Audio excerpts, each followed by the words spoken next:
Greetings, welcome to the Prime Directive. I'm your host, Jeff O'Co. My co-host is always Chris. Say hi, Chris. Hello. So, Picard, Season 3.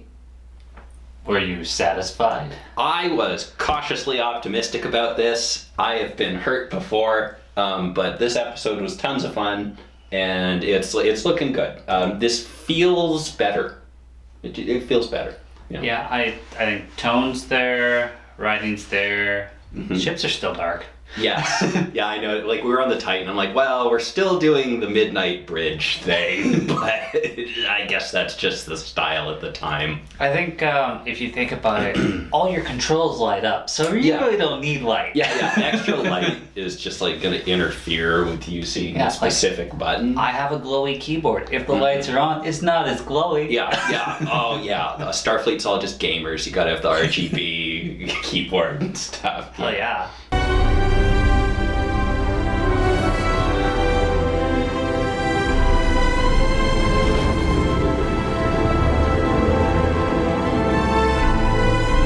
We start out with Crusher.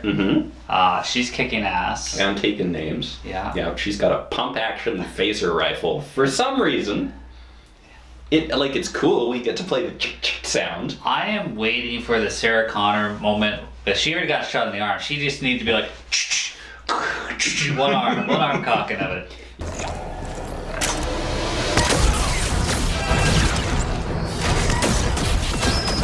She's on a ship, nice little ship.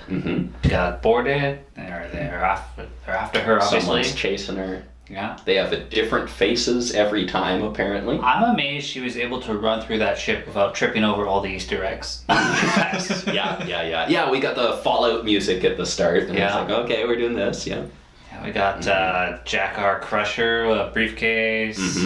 Bunch of other little things. Picard Borg talk there. Yeah, medical commendation. The thing I'm liking about it is it all seems to add into something. Yeah. Because here we got him talking about the Borg and Nebula. She's hiding in Nebula. Maybe she thinks that's the similar thing to Massacre didn't work. Because they were talking about hiding it from the Borg and Nebula. But also, they go back when Frakes tells him later, when you were Locutus, when you were incapacitated, which time? That's very non-specific. Which the captain of the Titan sort of calls them out on. It's like, you guys are always doing crazy shit. They're just like, oh yeah, the Borg had a virus, a code or whatever. We didn't necessarily see that in the show, but lots of shit happens that we don't see. We only follow the bridge crew. Yeah. Albert. It was a computer virus on the Enterprise. They scrambled our navigational system and then arbitrarily added 3 to every digit. I like this guy that's making this, Terry. He's just like, I'm going to take every little thing I'm going to wrap it into a nice little bow. And my favorite, well, maybe not my favorite, but one of the things I really enjoy about Lower Decks is how they're not afraid of previous Star Trek. And so many Star Trek shows are afraid of previous Star Trek, and this feels like it's incorporating things very naturally. Like Picard and Riker would talk about this kind of stuff. That makes sense. Yeah. I mean, they had a lot of talks like, damn, we're old. Yeah, as long as we don't need to move or shoot, we'll be fine. Yeah. Yeah. Beverly got shot. She disintegrated some people. She locked who we didn't know was her son.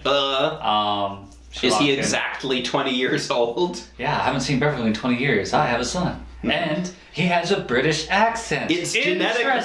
Yeah, it's genetic, apparently. Haven't spent 20 years with my son, so he shouldn't have my accent, but he does. Yes. So, that's my theory. It's Picard's son. I mean, that's the obvious They could swerve us, but I'd rather they didn't. Yeah. Because I'm just like, when I saw that, when she's like, at the end, or when he's at the end, I'm her son, I was just like, wow, I just sat through two seasons of shit, and you just fixed something for me that's Picard legacy can carry on. Yeah, no, it's always been kind of sad what they did in Generations, and there's no continuation of the Picard line. That's. I also really enjoyed, aside from the fact I enjoyed so much of this. We got Laris, which I would have been pissed if she wasn't in it, because I'm just the entire second season was about him learning to open up to Laris. So if she wasn't there, I would have been like, this is bullshit. First love is always the sweetest, isn't it? Well, she wasn't the first. But she was certainly my favorite. Still kind of goofy. Like, her whole role in this show has just been to be abandoned on Earth at the start of it. The entire, like, and then every meet time. up at the end, hopefully. Yeah, like, okay, we'll do this again. So then we're at the little chateau, Mm-hmm. and Picard's getting this little communication beep. Mm-hmm. Beverly's message she sent him. Mm-hmm. Yeah, so you got to see TNG badge. Yeah. Very retro. I was hoping that's the... I hope that the box he opened up contained, like, the actual TNG uniform and actual comm badge they used. I bet you it contained the actual TNG uniform he wore in season 1. Yeah. of Picard. It's not season... That was a onesie. Oh, was it a onesie? Yeah. Oh, was it? Okay. It killed his back and his shoulders because it was so tight.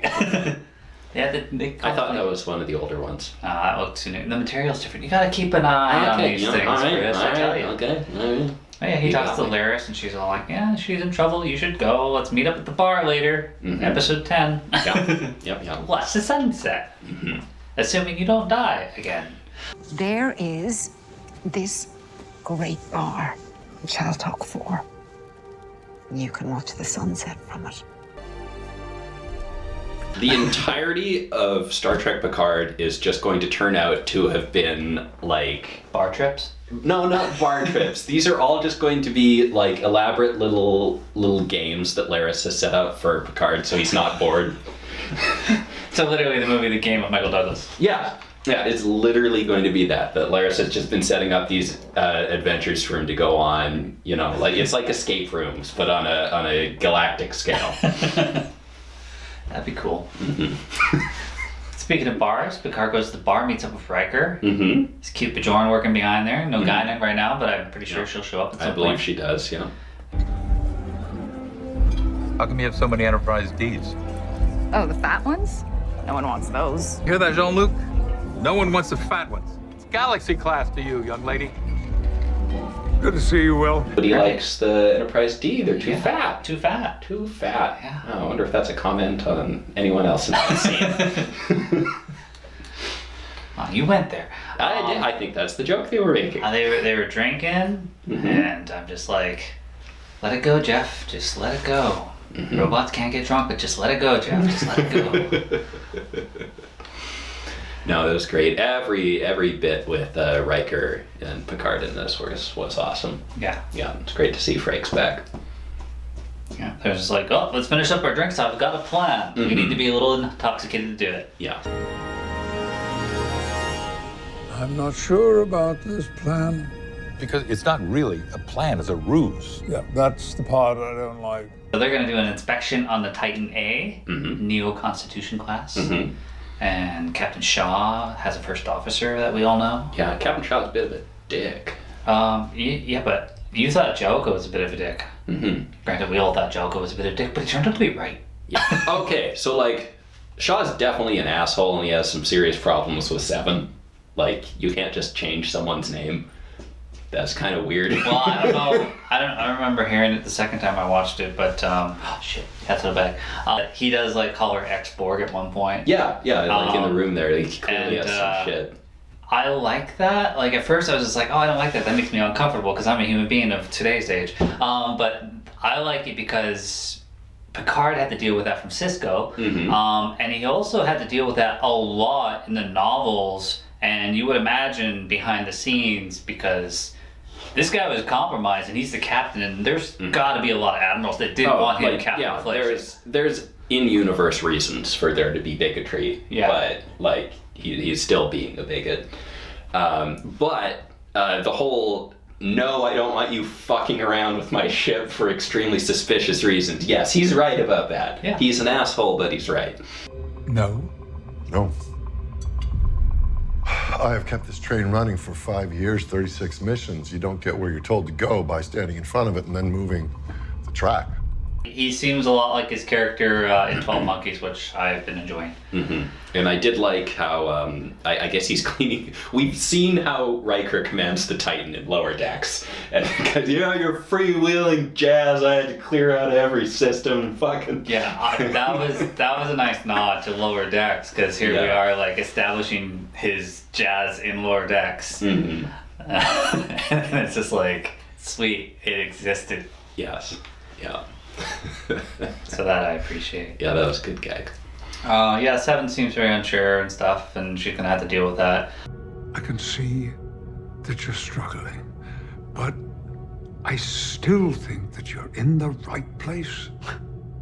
How can I inspire when all I do is take shit from someone like Shaw? I really hope we don't just like lock him in a locker and Seven takes control and we're running around on the Titan the whole time without Shaw, because I just think that's a cheap way to deal with him. Yeah, he's definitely, a bit of a Lorca character at the moment, and it's interesting that you bring up Cisco, because Cisco's someone who learned and grew from that leftover hatred from Wolf 359. So, yeah, like the easy way to deal with Shaw is lock him in a closet and just have it be the 7 of 9 show. But yeah, maybe we'll have to work with this guy in some capacity. I don't know. Well, I think he doesn't want to do this, he doesn't want to do that, because he doesn't want to get into firefights and like deal with all this stuff.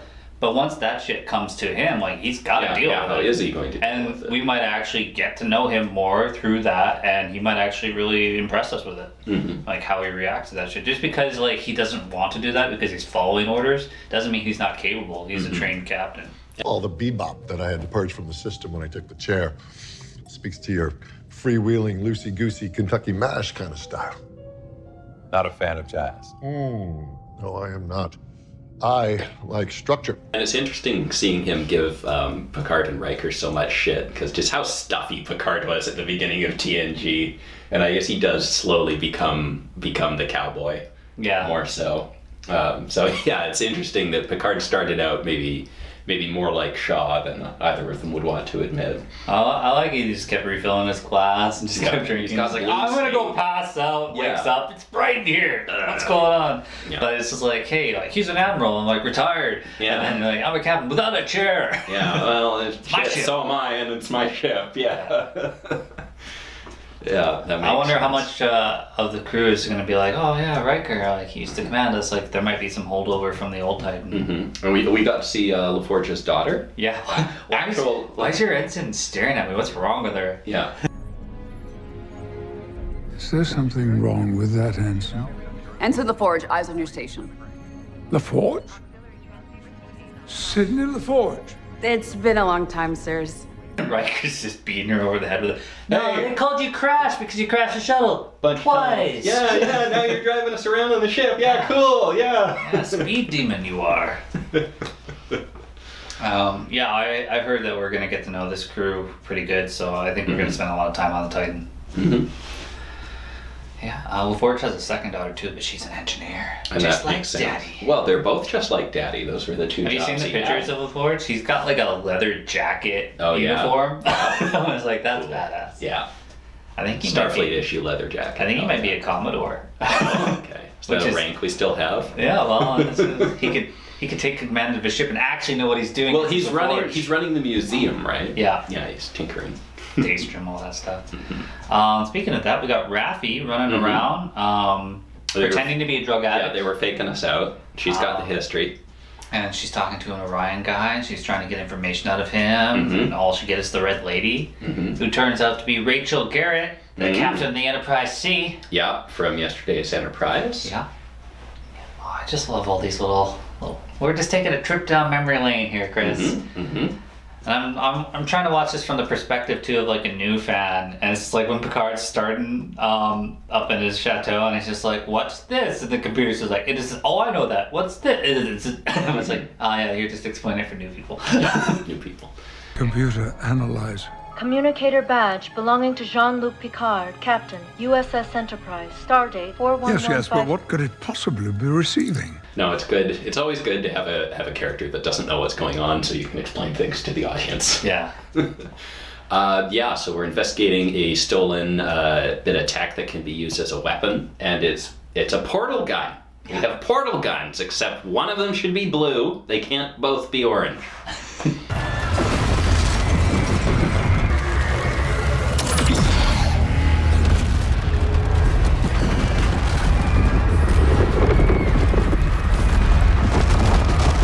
Doing that investigation, she has a handler, and I didn't clue in until you pointed it out to me, because I'm just like, I'm hearing the computer fake girl voiceover talking back to her. 100% And then once it's just like, you are a warrior, and you're just like, oh, it's Worf. I'm just like, that makes perfect sense because we see her and Worf in the trailer together. Yeah. So her handler's going to be Worf. Definitely Worf, because I think even in the trailer he's talking about like favoring peace now, and I guess working in intelligence, he can fight without combat, like that kind of thing. It is a shame because, like, I was a little gung-ho to find out who the captain of the Enterprise was after Picard, and it was Worf, and it's just like, I want to see him as the captain of the Enterprise, but now we're eventually going to see the Enterprise, and he's probably not going to be the captain of it.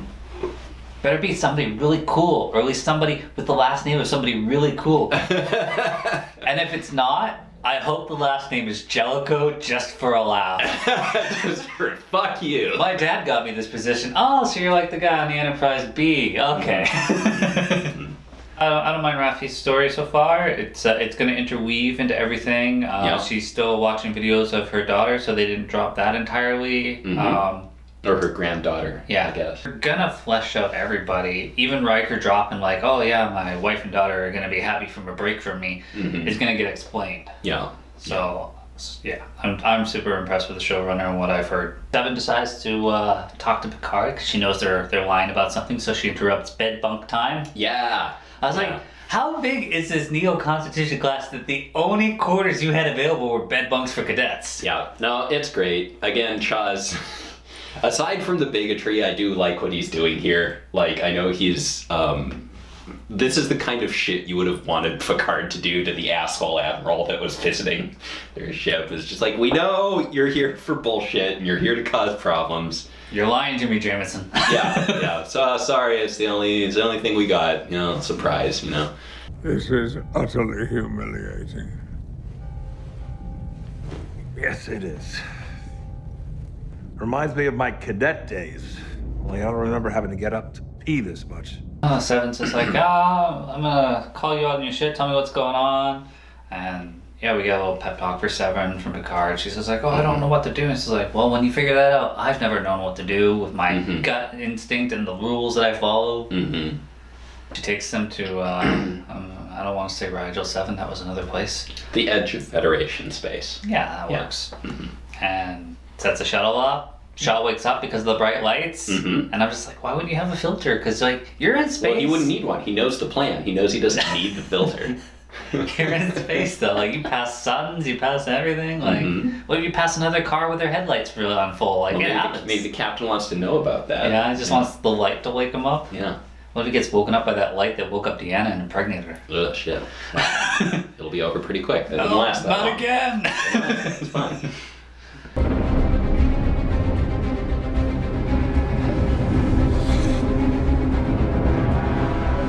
What the hell is this?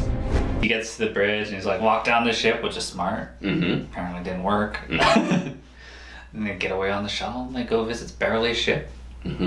I just love his like expression. It's like, oh fuck. These guys. Yeah, I think he's gonna be a fun character. Where the hell are Riker and Picard? Sir, we have an unauthorized launch from Shuttle Bay 3.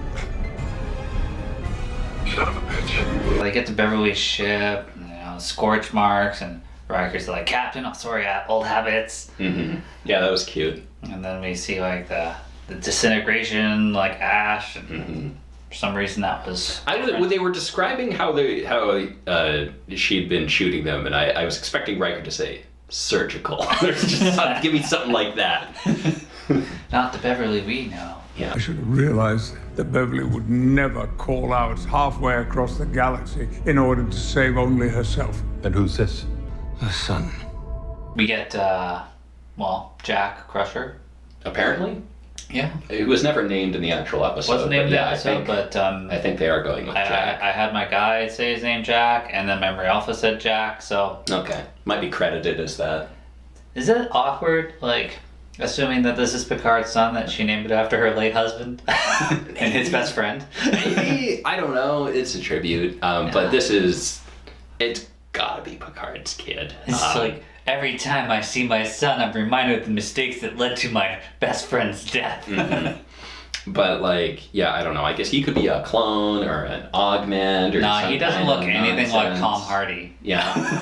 Who I want just to show up now and just be like, I'm no longer skinny. I'm huge and buff.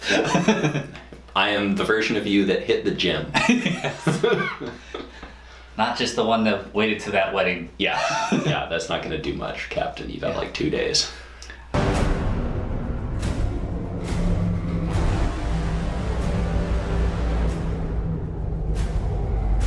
Bad guys show up. Mm-hmm. Beverly's, of course, in stasis here, and yeah, bad guys show up. They're gonna blow up that shuttle, and spoiler alert for next episode. I saw the trailer. Mm-hmm. That's all you saw. Okay. And then you see the shuttle's name is Savik. Oh, okay, cool. Which is cool. Mm-hmm. I mean, does it make sense for anybody that's not on the Enterprise? Because Savik served on the Enterprise, never on the Titan. Mm-hmm. But whatever. They couldn't name it after Kim Cattrall's because she betrayed them. No. Yeah, that one wouldn't work. Final thought, overall thought me here. Final thought, this episode was tons of fun. It feels a lot better than I think a lot of other iterations of Picard. I know with New Trek, I've been baited so many times by the start of seasons. I've never been baited to the point where like I felt good for the season. Like I was just like, oh yeah, season 1 episode Picard was okay. Mm-hmm. I was never like, oh, this looks like it's gonna be really good. I mean, I think we were for season 2. We liked the start of season 2. Yeah, maybe. I'm pretty sure if we go back, we see Jeff complaining. You're going to be a captain before you know it, Commander Ensign. Excellent recovery, Admiral. Shut it, Will. Just because I've actually deep dived into like interviews with all the people in it and showrunner, I'm super optimistic. Ooh, unbridled optimism. I thought that'd be beaten out of us. I've had people that have watched the whole season go on about it. Even Will Wheaton's seen at least 6 episodes, and he's just like, it's astonishing. Like, yeah, Well, I mean, Will Wheaton's gonna say it's his, yeah, it's I his was job. gonna say he's a press guy for this, but come on, even he knows. It's different than when he was contractually obligated to say it. Yeah. But yeah, no, this looks great. I would more like keep doing this. Keep doing this. It got blue font. Picard was in blue yeah, TNG we had blue font. TNG This style episode's font. literally called The Next Generation. And I also feel like so far I can just tell people to just watch season 3. Oh yeah. I don't think the earlier stuff's gonna matter. No, I mean, you could sum it up for them. You could be like, hey, Picard's a robot. This isn't going to get mentioned maybe once in this, and that's it. Mm-hmm. Raffi exists, and also there's 7 of 9. Yeah. I mean, Raffi's story is pretty much self-explanatory here. I don't think it even needs to be explained that she was in previous ones. And 7 of 9, yes, she mentions the Rangers, but had she have not, people could have just jumped in this and be like, that makes sense that she'd be first officer of a ship. Mm-hmm. But I like the name drop of Janeway. I don't think we're going to see her, but I did enjoy the name drop. Yeah, well, we know from Prodigy she's a person that exists, and of course she'd have something to do with She's 7. still an active admiral that has some sway. Yeah.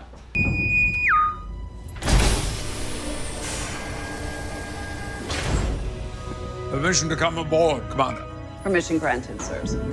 I've enjoyed it. Yeah, definitely. I'm looking forward to every single week, Chris. And it's nice to be here again. Yeah. Yeah. Because we've been watching some episodes or in some series where that wasn't true, but well, that's the there's thing. been more that have been. Every time we watch a show, and I saw like behind the scenes photos and for Discovery season 5, and I'm just like, please don't show that to me. But like every show we watch, I find something that I like in it. I find some positives to talk about. Yes, there's a lot of negatives, but I'm not seeing too many negatives in this one. Yeah, this looked great. I think most of my negatives are nitpicky nonsense, like using the phrase pay grade and a pump action shotgun that announces to everyone that you're out of ammo. Power cell depleted. I just like that she fired 5 shots and it was out of ammo, and the other one she was like still going. You grabbed the wrong one the first time. What I loved was your reaction to pay grade, because I watched somebody on Twitter say that, and the showrunner just be like, it's a figure of speech. Yeah, you don't actually roll your windows down. And I'm just anymore. thinking like, oh, that poor guy is gonna be doing that all season of just responding to people's things and like explaining things to people. I'm just like, that has to suck. Like, he probably doesn't have to do that, but that has to suck. As a Star Trek fan, I think he wants to do it. No, and I mean, like, that's completely fine. There's plenty of expressions we use that are like outdated and don't actually make any sense. I mean, Seven's, dropping swears. It's just like, you don't really need to. There are other ways to say those things without swearing. Yeah. Well, she's a ranger. She's a rebel. Yeah. Fenrix. Cool. Well, as always, guys, thanks for watching. We'll see you next week.